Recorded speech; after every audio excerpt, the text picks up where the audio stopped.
Unsatisfactoriness sounds like a very depressing world to live in, but it's actually the opposite.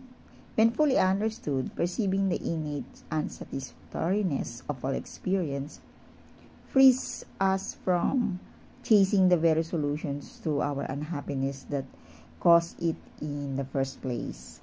Here's how it works. Think back through your experience over the past 24 hours. Observe the impermanence of those events and, in particular, how yesterday's pleasant experiences came and went.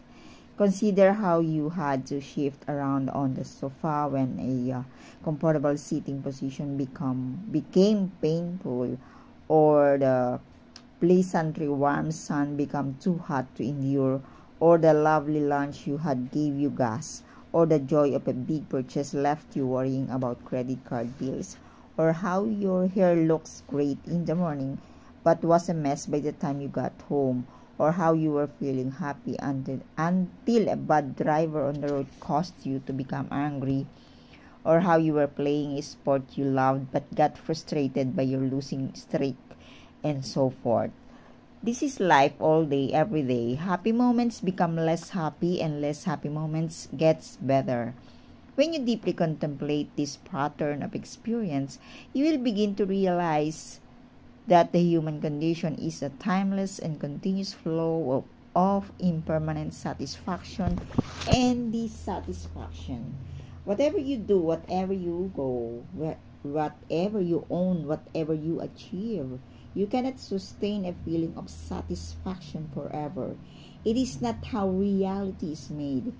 While this may sound like a solely philosophical bummer, the fact is that science has identified this bummer too. Gödel's incompleteness theory warns that no theory can ever prove itself true.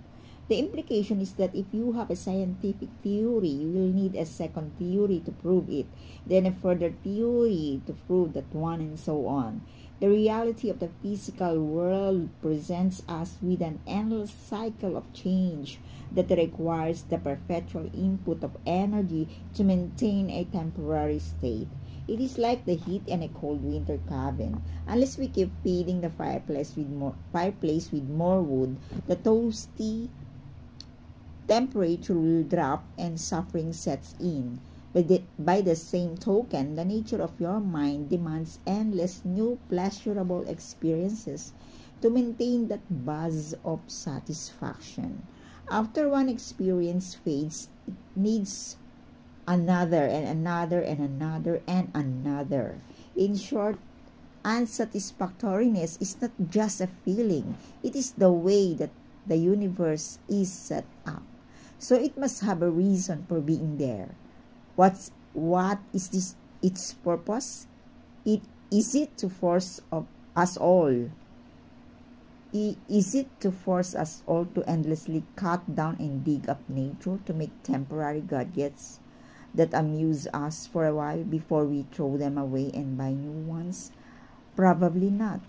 Or is it to steal us against the illusion of constancy and control by adopting a more sustainable way to live in peace with impermanence?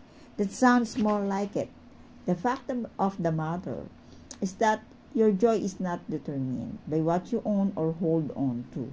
It is determined by how you have trained your mind to accept what you have.